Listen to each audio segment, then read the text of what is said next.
Okay, welcome everybody. Just a few housekeeping details before we get started.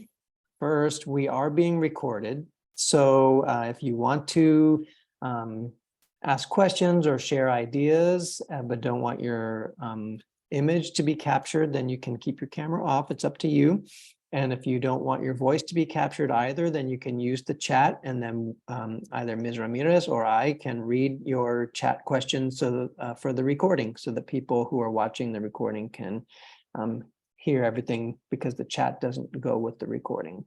I also want people to know, if you need or want to use the captions, that they are active. So all you have to do is go down to the toolbar on the Zoom window and select captions. If you don't see that, you might have minimized your window a little bit. So you just have to find the button that says more with the 3 dots, and then captions is an option on the menu. Last, we encourage questions and comments in the chat, so that this is an active session. So please share your ideas, things that you're doing where you are, or questions you have about issues you're trying to address. I'd like to introduce Gilma Ramirez, who is an instructor at Chaffey. You beat me to it. Chaffey College in California, and she's going to talk to us about humanizing online learning. So, Ms. Ramirez, I hand it over to you. Thank you so much. Thank you. And welcome everybody. I'm really happy that you're all made it. Thank you so much for taking the time to come. I know it's probably early in the morning that you're joining us, or probably are around this time, 5 o'clock, or maybe another time, but everyone's welcome. And thank you so much for coming by and just, trying to learn something new, because it's always good to learn from others. It's always good to see what other people are doing and what will work for you, depending on the environment that you're in. Personally, I've been teaching for about 2 years, I can say, but I want to say I've been teaching a little longer, just because I did do an internship as a professor in my undergrad years. So I have had experience, just that it wasn't paid, but it has been experience. But this is coming, the humanizing online learning concept is coming out of basically what I've gone through as a professor, and what I have seen that we have been going through as professors. And I actually graduated with my master's from Cal State San Bernardino, and my whole project was about humanizing online learning. So I did a lot of research that went behind what I'm going to talk about today. So yeah, just make sure that if you have any questions, I see everyone's writing on the chat. Good. Definitely, I'll be keeping up with the chat, and I'll make sure that I answer any of the questions that might come up as I'm talking. And feel free to ask me questions, raise your hand if you want to. This should be interactive. I don't want to just be the only one. But I mean, if there's no questions and you're agreeing, just some thumbs up, maybe a little heart, so I know that you're paying attention and everything, right? Yeah, so let's get started. So humanizing online learning, let's move forward. So some of the challenges that I think that usually professors, instructors that are teaching in universities, and also that happens usually in an environment where teachers are teaching, there's some challenges that come up, okay? And that usually is faced with instructors, institutional, and students. So this is something that that the challenges that online people usually face as they're going through their online classes. So instructors, as I wrote here, instructors are expected to do more in an online class than in the traditional form of teaching. So what does this mean? It just means that when an instructor is given a class online, we're not just giving the role of context, right? Like, oh, provide students with the context, with the information. But as professors, you have to take a role of, you also have to take a role of knowing other things apart from the context that you're teaching, correct? So you have to a little bit and be aware of technology, computer, right? And if you don't know how to like type quickly, it might be hard. So there's things that sometimes are not mentioned. It's kind of taboo to talk about, but they are coming, and usually people don't talk about this, but instructors do more than just give lectures in class on an online based environment. They actually have to learn how to use PowerPoint slides. Everything that a student needs to learn, professors have to be ahead of the game before they even introduce it to the student. So that's a challenge, and it goes beyond more than context or content level material that you're just giving to students and you're giving them knowledge, right? So that's a challenge that's usually instructors face. And another challenge would be institutional based, and I put here must reconsider and reevaluate the formal educational ways of teaching and question how policies established in the past are benefiting or not those who are working under the institutional policies now. So why do I mention institutions? Because institutions, if they have policies, whatever institution it is that you're teaching at, right, whether it's a Cal State or a university or wherever institution it is, usually they have to see, the people that are in charge of this, they have to reevaluate if policies are actually aligning and are benefiting instructors and students. And if they are not aligning, then this can affect the way that instructors are giving also information. And that's why it's another challenge that online usually it faces, right? Online environments usually face that sometimes, well, not sometimes, but most of the time, usually all the time, this is something that we need to reevaluate, okay? So it goes beyond just instructors and students, it's also institutional wise. So now going also challenges that students face, I put here, online learning in its very nature brings mental and physical and emotional stress. And I think we can all relate. If you've been a student yourself and you've taken online classes, you probably got to experience that it's way different. It takes a toll on you when you're taking online classes than when it is when you're taking in-person classes, face-to-face classes. So that's a challenge in itself. It brings a lot of it takes a lot of effort, a lot of mental effort for you to even be focused in a computer, right? So these are challenges that we face and that people don't usually think about when you are in a face-to-face environment and transitioning to an online environment. So I want to kind of lay that out, because if we know the challenges, then we know how we can progress to making some changes and bring equity, right? Bring union into a classroom environment. It's not just in organizations, like we can say the marketplace, or it's also within a classroom environment. And I'm really passionate about this subject because I myself have experienced both sides of the coin. For 10 years, I was a student. I got my bachelor's and I got my master's, and I was also a high school student, right? Before I got my bachelor's and before I got my master's, and I was a student for a very long time. But what really changed my mindset was when one day during the pandemic, and I think we all experienced this in some degree, you were isolated because you didn't have what you used to have, that those face-to-face interactions. And now things have gone down a little bit, right? Like things have gone back to normal, not like normal as before, but you know, we're making progress because of the COVID pandemic. We're moving past that. But however, online classes are still being used more nowadays than how they were in the past. Online classes are actually, students want online classes more now than how it was before in the past, because before we would only have face-to-face classes and a little bit online classes, but mainly research supports this. And I've done my research where research supports that now students are leaning more towards online classes than face-to-face.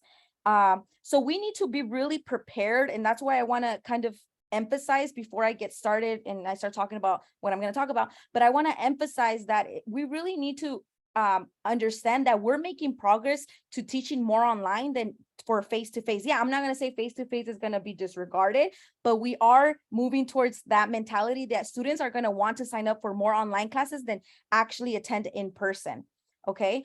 And that's why as professors, if you are a professor, or if you're not a professor, but you may want to, think about this, because if you are going to be with students, whether it's an in-person or face-to-face class, you gotta practice equity. You got to practice what it's like to bring people together, to bring union, to have diversity, to be able to gather everyone instead of dividing everyone. How do you do that? How do we bring everybody together? How are we one in one unity and one accord, right? So this is what I really like about humanizing online learning. And the word itself, humanizing, it just means that we're human and we're going to bring people together. We're going to make a difference together. So I just wanted to break down the challenges. And just before I go, I just wanted to say, I didn't really get to introduce myself a little bit, so I'm going to say my name is Gilma Ramirez.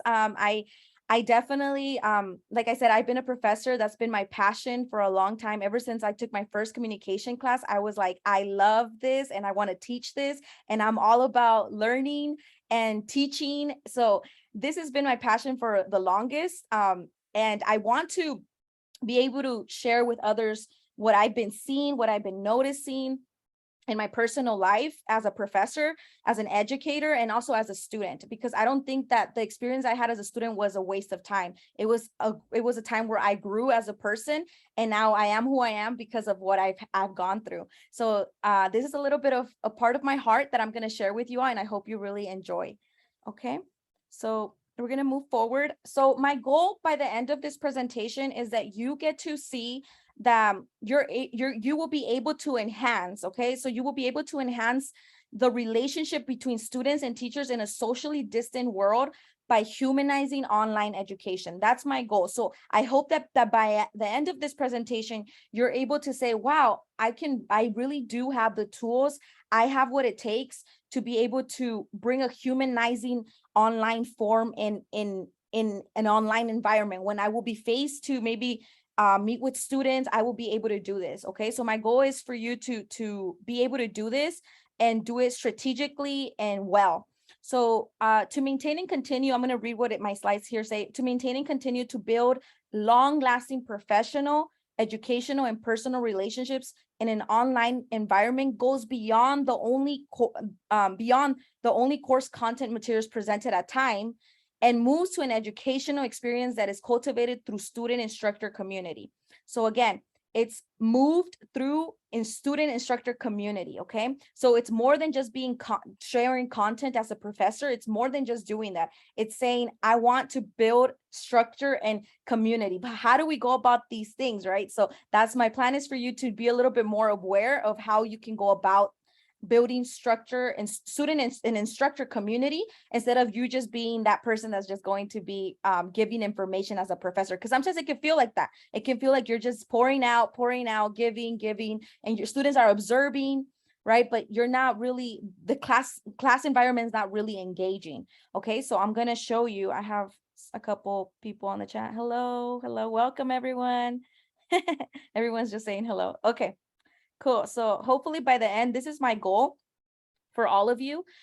Now, let's define what I mean by humanizing approach, okay? So I want to define this. The humanizing approach to online instruction is defined as the center of communication and presence, which includes students and instructors' prior and current knowledge. That's the definition that I, as a master's student, defined it as. Of course, there's a lot of researchers that define it in different ways, but the gist of it, and if you don't get anything of what I just said right now, just get that the humanizing approach is the center of communication and presence. Okay, so when there's communication and presence, bang, you get something real, you get something authentic. And because we're in this conference, we get equity. Okay, so we get unity. Okay, so communication and presence brings something unique to the classroom. Okay, so that's what the humanizing approach does. That's the definition of it. And if you actually take this definition and bring it to life, it creates something beautiful within a classroom environment. Okay, especially in an online environment. It can also happen in a face-to-face environment, but in an online environment, it brings it to life a lot, because usually when we think about an online environment, we're like, oh man, I'm just going to sit there through Zoom and it's just going to be, it's just going to be a lecture. But no, when you're implementing communication and presence together in an online environment, things start to change. Even in an online environment, people start feeling differently about the classroom, what they're learning, what the content is about, because they're engaging. Okay, so now to give you a little bit of background, I want to introduce these three concepts: culturally relevant, culturally responsive, and critical pedagogy, which is the social capital structure that goes behind the humanizing approach. Okay, so this is kind of, let's think about it as, I want to think about it as the foundation of what really brings up the humanizing approach. Okay, because we have the concept, we have what it is, we know what it is, but the social capital, what really brings this tower into, like, what really makes it a house is this. So it's these concepts that previously in the past, we have practiced and we know how to go about them, but now we're adding the element of the humanizing approach, which makes it even better. Okay, so this is the connective, I would like to define it as the connective tissue that unites students and instructors to demonstrate their nature or belief. Okay, nobody here, and for lack of better words, but I don't want to say in a classroom environment, if you really want to see the humanizing approach really take in, and you want to make sure students are engaged, and you want to bring equity, you want to make sure that everyone's there's diversity, you want to make sure that you know that there's different concepts that come into play before, or that build the foundation before we get to even using the humanizing approach. Okay, so this is the connective tissue that unites students, instructors to demonstrate the true nature or belief. So for students to come in and then not feel judged, not feel like they want to feel like they can express themselves freely without them being like, oh, well, you're wrong because you said this, right? So I want to go ahead and explain each concept so that I can then move you forward to what really happens when the humanizing approach really takes place. Okay, so let's move on. So first, let's talk a little bit about culturally relevant pedagogy. Okay, what does this mean? So the definition that I have here says, helps instructors modify and think about how they are contributing and teaching their students by having instructors think about their personal culture in relation to their student culture. So again, so this is with just the definition itself, thinking about this concept, it says culturally relevant pedagogy. So we have the student mindset, right? And we have the instructor mindset, the instructor culture, the student culture, and now we're bringing these two together. Okay, so it helps instructors. So it's mainly targeted towards instructors, professors. It helps them modify their thinking, right? So now we're not just being so as it says here, contributing. I says they are contributing and teaching their students by having instructors think about their personal culture. So you're not only just thinking about, oh, how can I give this content, right? How can I give this content? But you're also thinking about, okay, where is the student coming from? Okay, and this can be hard. It's easier said than done. Okay, this can be very hard because we have many students that come from different places, and you're just one person, right? So it can be difficult to implement this concept. Okay, but this is why I'm here, because I want you to think about this. It's not just about you as an instructor, but it's also about what the student brings. There's the student culture. Okay, so now you're thinking about this, you're opening your mind to not just the way that you have been taught or the way that you're going to teach this course, but you're also aware that the student also has a culture, and you want to make sure that you're aware of this. Okay, so this is why I love this concept, because it brings both of these mindsets together. Okay, now let's move forward. So moving on, and now we have culturally responsive teaching.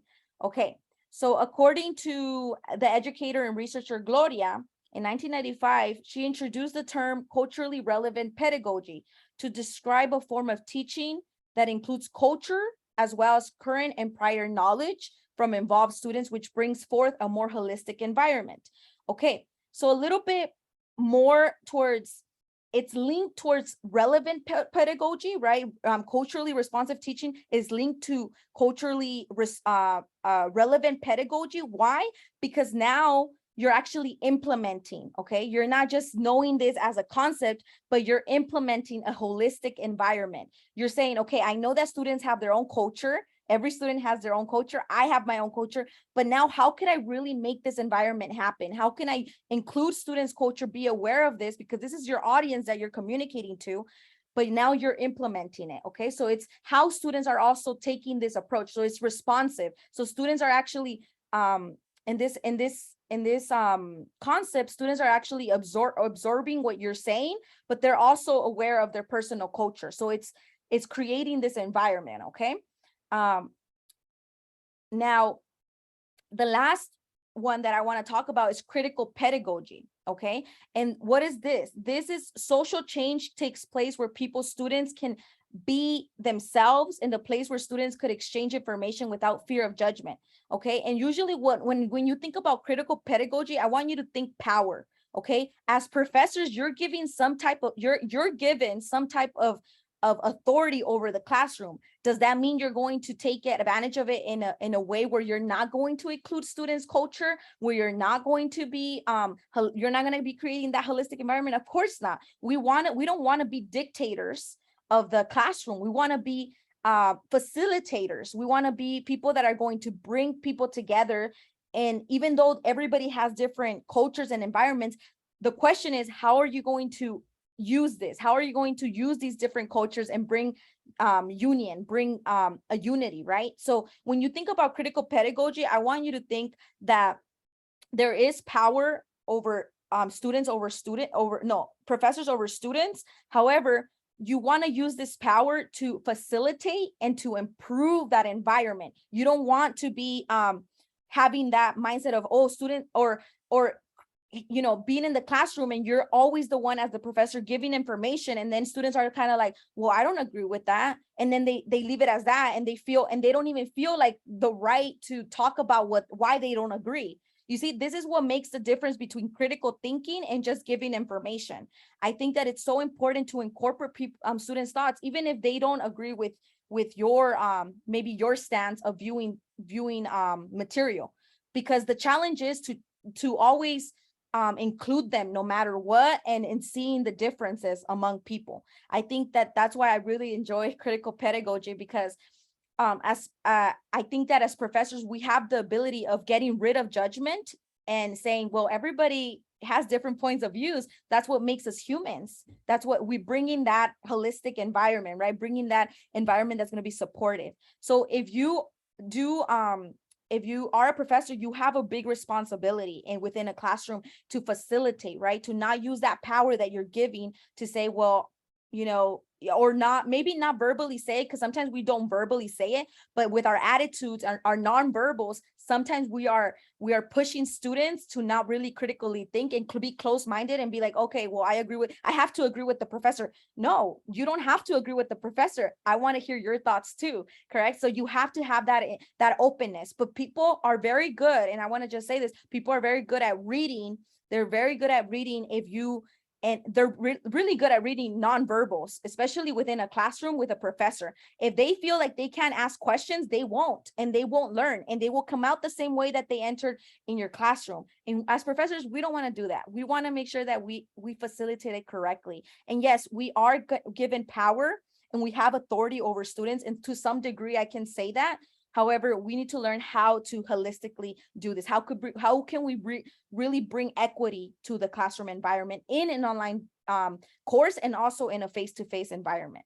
Okay, so now that we've covered the social capital, I want to move on to a little bit. This is actually my favorite.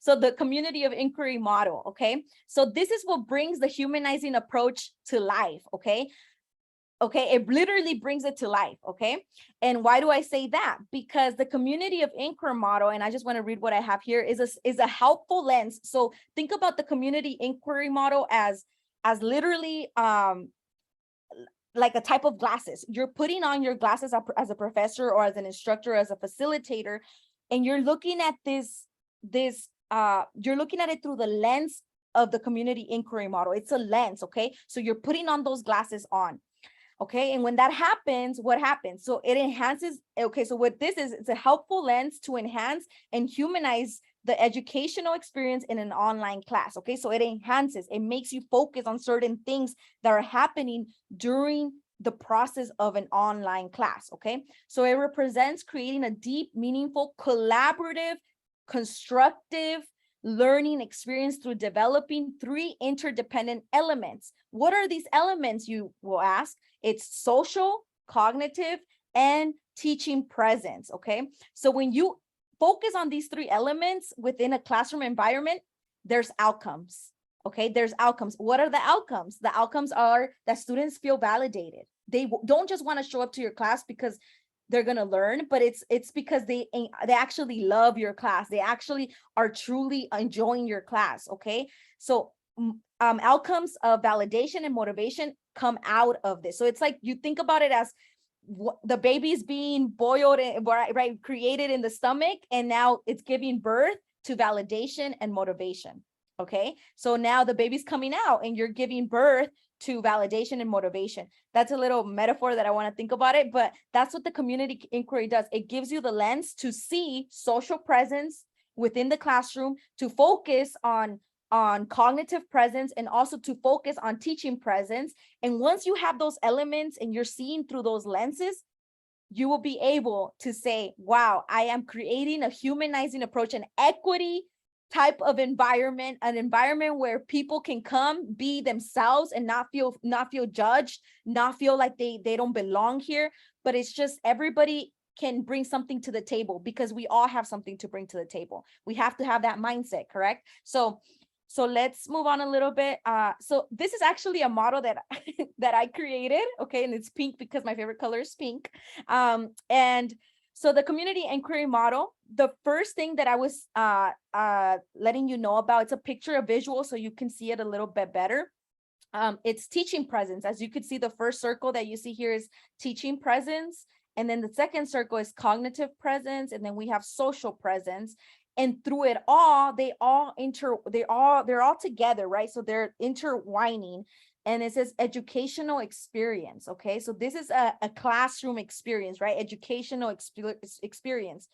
And then with all this happening, what does teaching presence mean? It means engagement, goals, direction. So what you're the teaching, what's happening in that environment, right? So the goals, what's the direction, what's happening, right? The content, that's the teaching presence. And then we move on to cognitive presence, and we see engagement with content, correct? So now students are engaging with content, it's cognitive presence. Students are there, they're mentally there, not just physically, but they're actually involved in some degree. So it's happening in their minds as well. And then we have social presence, which is engagement with participants. So now students are not just engaging with the content in their heads, but now they're probably in the classroom environment, probably doing activities together, and this is creating a more holistic environment. They're getting to know each other, right? So there's social presence going on right here. So all of these create a beautiful atmosphere, the community inquiry model that it talks about, right? So it creates a beautiful atmosphere within an online environment. Now, if you could see right here, I put on the bottom verbal and nonverbal immediacy, which is basically verbal and nonverbal immediacy is basically what you, as a professor, you're facilitating the classroom. So you have the power to say things to students, to encourage them, to uplift them, to say things that are going to be motivating, right? You have the power to talk about that. And even students can also be verbally communicating to each other as when they're participating in activities. And also nonverbal, as the facilitator, you're also, as I said, your nonverbal cues also are very important for students not to feel discouraged, and also, again, be able to feel open to ask questions, to get involved in the environment. So nonverbal and verbal immediacy is super important when it comes to an online environment, because it plays a huge role. If I were to, and just to give you an example, if I were to turn off my camera right now, how would that make you feel? You'll be like, this girl is not serious about what she's talking about. You're going to start thinking about all these things, me just literally turning off my camera without me even saying anything, because you want to see my face. You want me to bring you to the information. Those are nonverbal things that happen in an online environment as well. If I would have not showed you this chart right here, this diagram, if I wouldn't have showed you this, you probably would have been like, oh, I get it, but I'm kind of confused still, right? But I'm breaking it down for you so you could see it a little bit better, and you can be more engaged and be like, whoa, I didn't think about that. So everything that you do in an online environment matters, especially if you're trying to humanize it, if you're trying to bring people together, if there's equity, you got to be able to be so engaging that people are not bored as you're speaking. They are engaged, they want to be here, they want to learn. So what you say matters as a professor. What you communicate as a professor matters so much, and students are looking to you for answers. They're looking to you for guidance.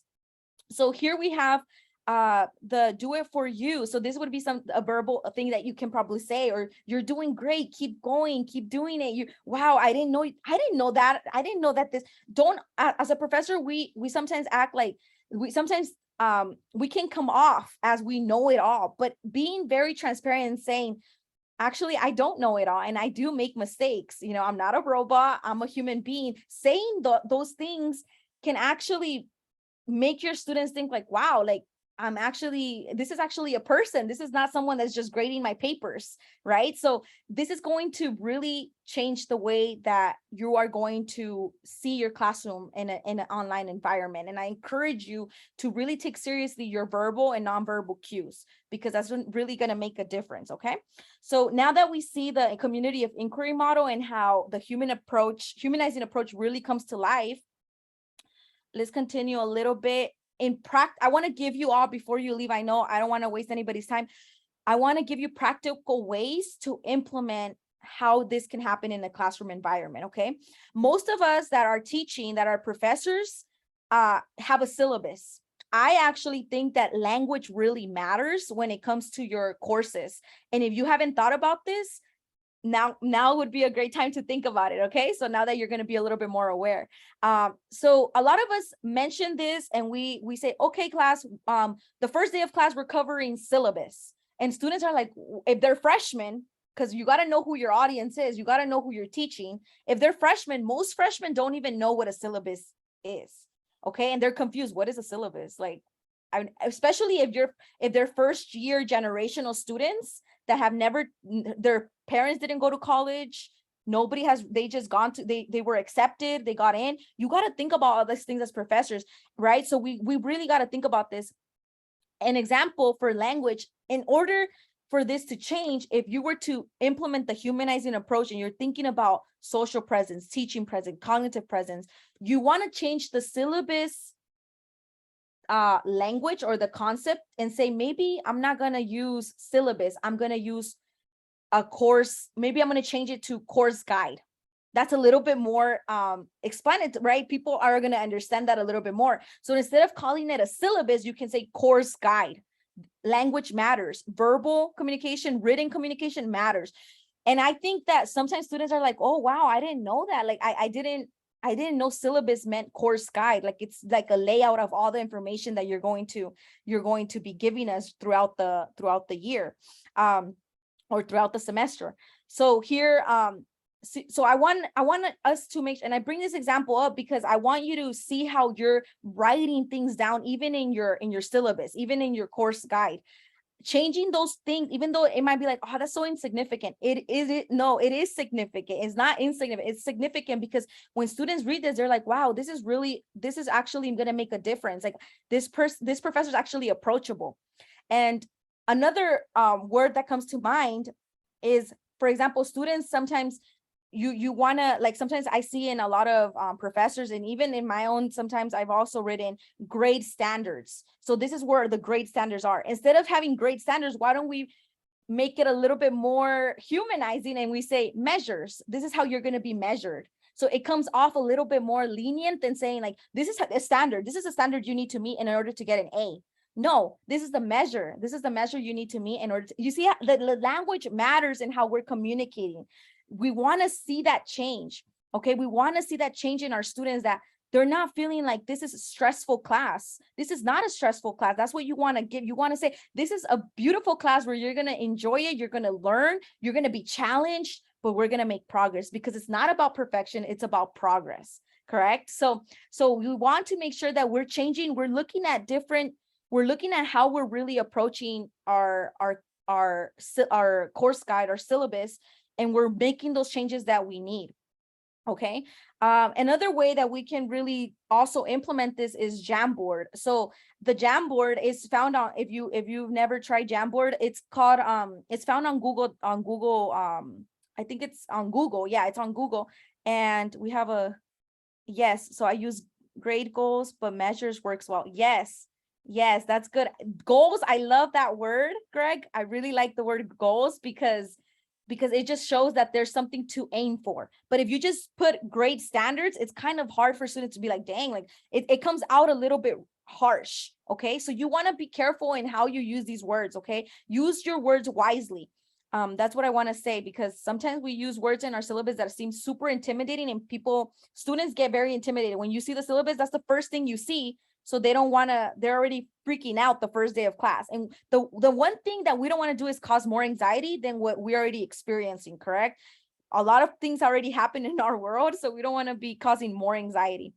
Okay, so good. Thank you, Greg, for participating.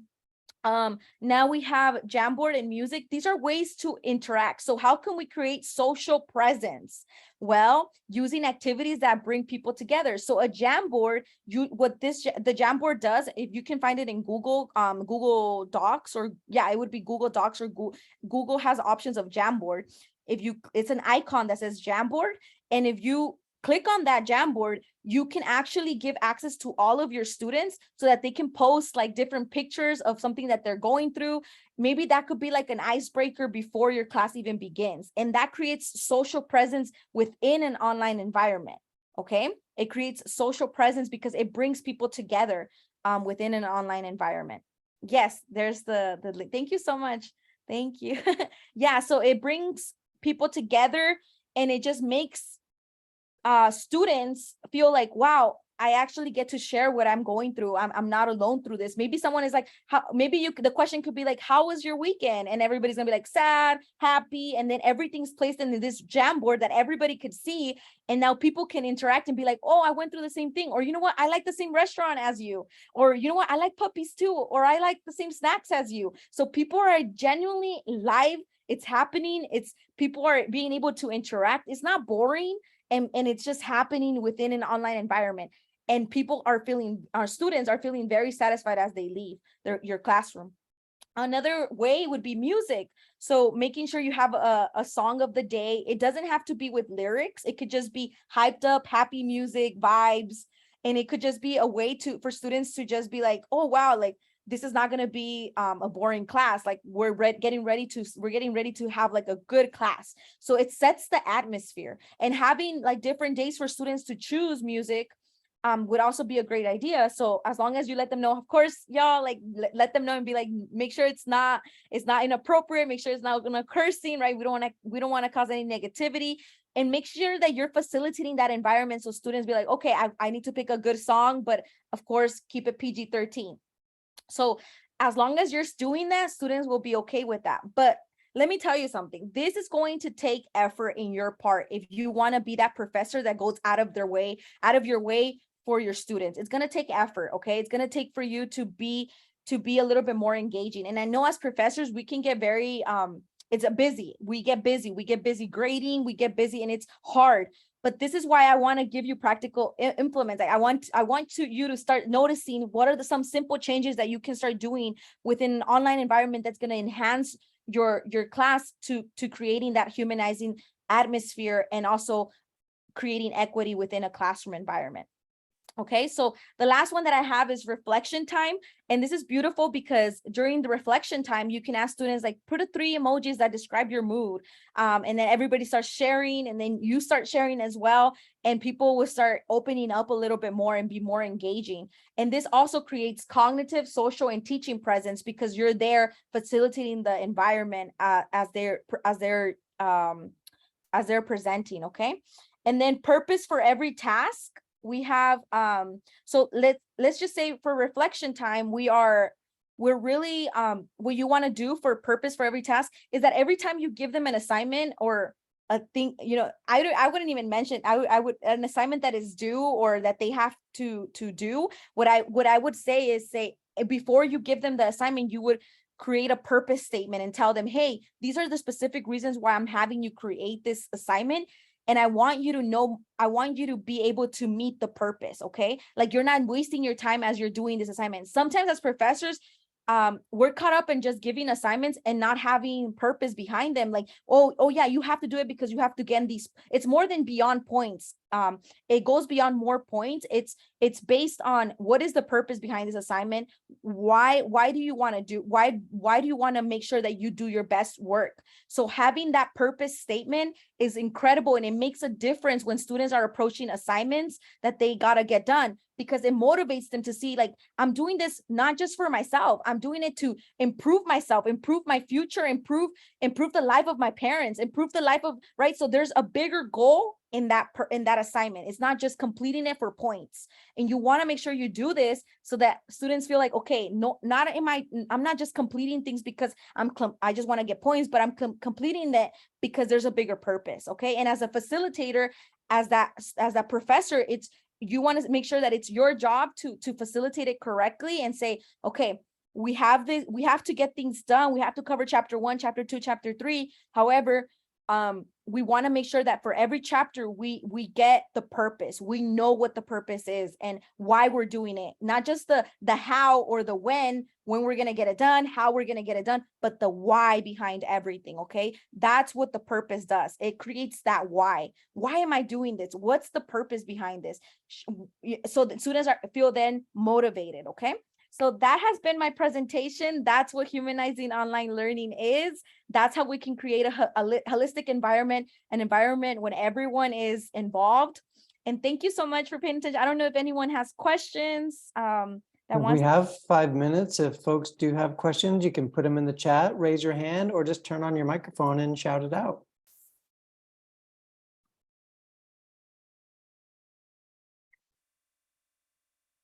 Maybe I'll start with, how have you found your students have responded since you've started humanizing your own courses? Like, have you noticed a difference in the way they engage? Have they given you feedback about it? Tell us more about that.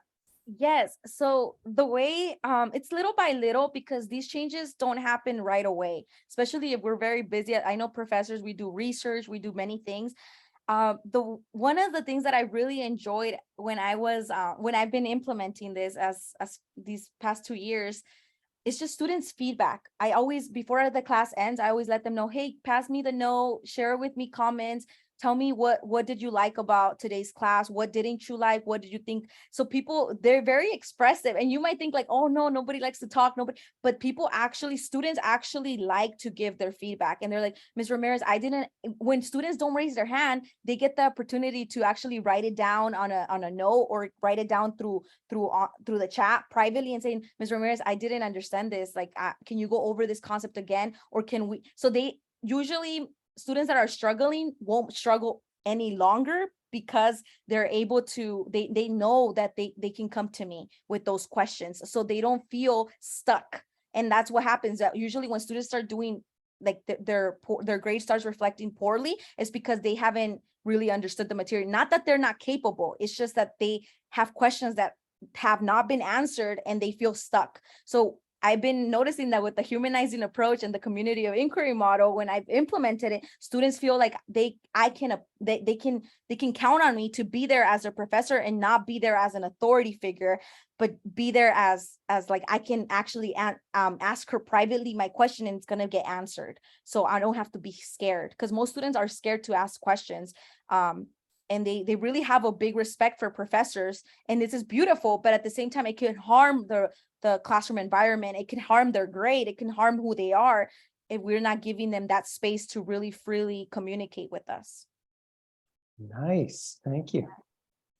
Does anybody else have any questions?